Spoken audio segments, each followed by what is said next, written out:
you'd anticipate James kicking it, but this is a pressure occasion.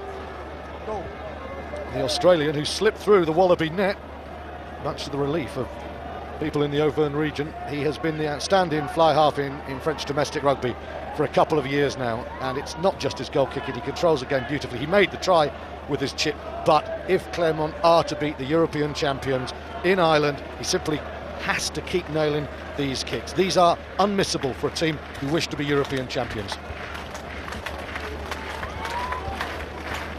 Especially on away turf.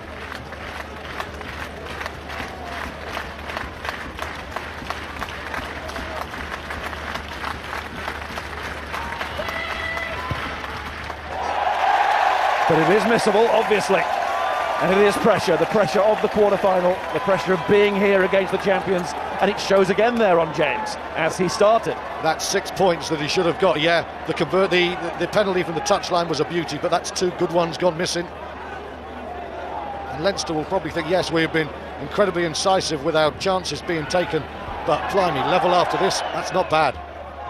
Here's James again. Rougerie very close there to getting in front of James. Well caught by Carney. Redden, good pass. A little flick away there to Heaslip again, the try scorer. And the powerhouse. Sexton taking the hit there. And holding on to possession. Pulled back for Horgan maybe to get up ahead of steam now.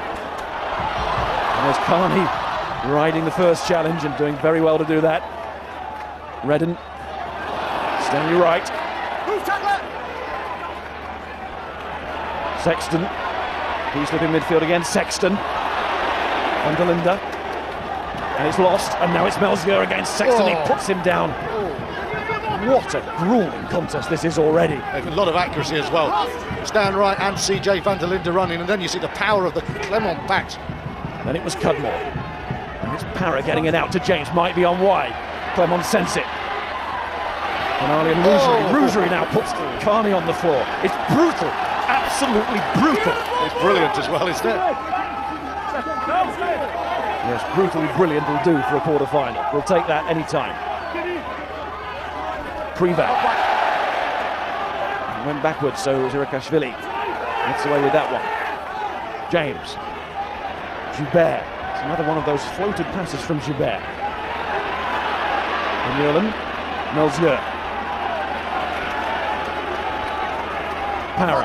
James. It's going to be a penalty here to Clermont. Offside against Wright. Stanley Wright penalised. Again, Brock James has to take on this kick, I think. Time after time I've seen him find his mark from this distance, and you can see Leinster will probably be pretty pleased. 6 penalties conceded to just 1 given to them, and they're 10-all at the moment. Michael Checker will be relieved with the score. He will not be pleased with what is happening in terms of discipline.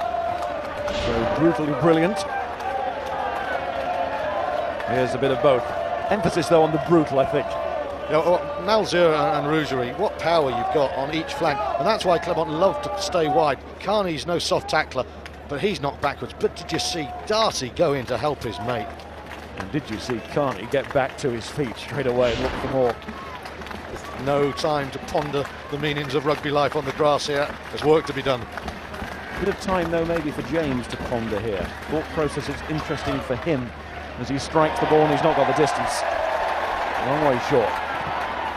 I think they've got to consider Morgan Parra. I know it's really early in the game, but when you think what an ice-cool character Parra is in terms of his goal kicking, he's a brilliant kicker. But James, if this atmosphere is getting to him, 2 from 5, 2 of them very, very gettable, then you don't wait till 50 minutes and think it's too late, we missed another 3. You make the change. You got someone like Parra and your frontline kickers missing kicks, you get Parra on.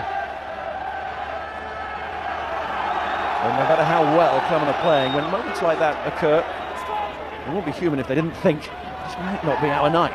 If Brock James is not delivering at his normal standard, or anywhere near it. Well, we said it was Sexton had to get his kicks, and at the moment it's James who's letting his team down. A long way to go yet, though, and Horgan thought about a long way to go with an interception. Just couldn't get on it. Melzier was there. Parra, James, Canale, trying to bust through. 56 caps now he's got for Italy. Argentina-born centre. Seems to get better with every passing season. Carney has a little bit of time, but not long, because Rougerie can cover the ground with those long legs, but he's hit that hard because Carney is already touched by Flosh, and he'll certainly be aware of that.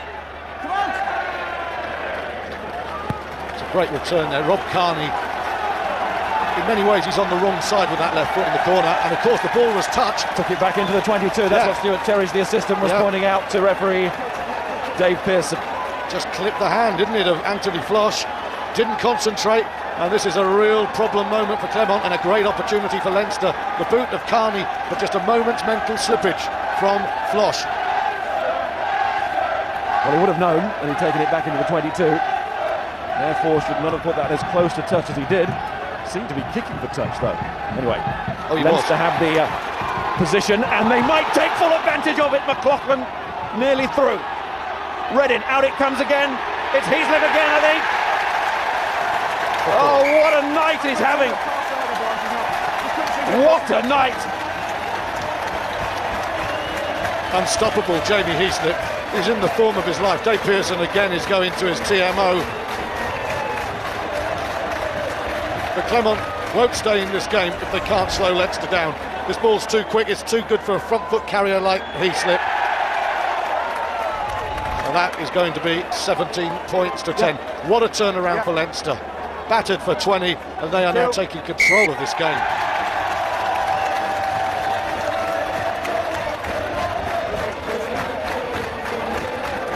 Jamie Heaslip with his second try, a similar score to the first, not quite as far out, but it was just as unstoppable. It's those attributes of his, Miles. He's so athletic. And the key to Heaslip there, he wasn't standing on his heels waiting. He came from deep and he came at a lick. Again, just watch this. This is poor defence. Para makes a brilliant tackle on McLaughlin first of all, but Leinster are on the front foot. That ball is too quick for the Clermont defence, and he just comes hard as you like. Eye of a needle stuff there, hits the post, barrels over. 17-10. Easy again for Sexton, he likes those. And Heaslip just simply loves to have the ball in his hand when he's got a sniff of the line. He doesn't need much of a sniff. There he comes from deep. Nothing James can do. He's blasted away. Nothing his teammates can do. To say he's not a lazy carrier, he gets back and he comes at a fair old lick, and he is playing superbly tonight. 17-10 from 10-0 down.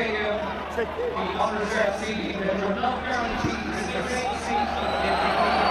launches again, and now it's Malzieu feeling the heat of Brian O'Driscoll, but he's done well again as Julien Malzieu. That's the man who started the try-scoring tonight. That is the bonus of a man of that size on the wing. He was brilliant there. He's still got it.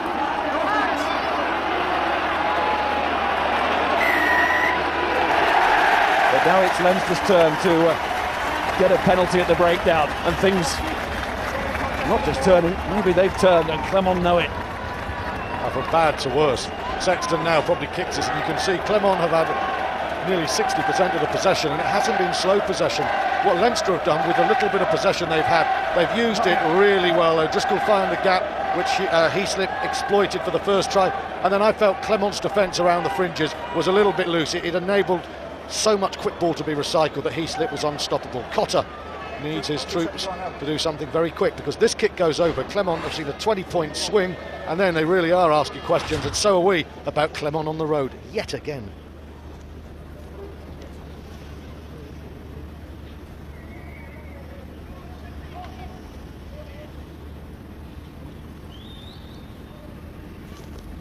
This would be a dagger, wouldn't it? James having missed more than once. Did Sexton get the bonus kick? Oh, it's going to be close! It's not close! It's over! It had more than enough! Sexton has more than enough, physically and mentally. It's turning into that sort of night for Leinster. A long way to go, because we know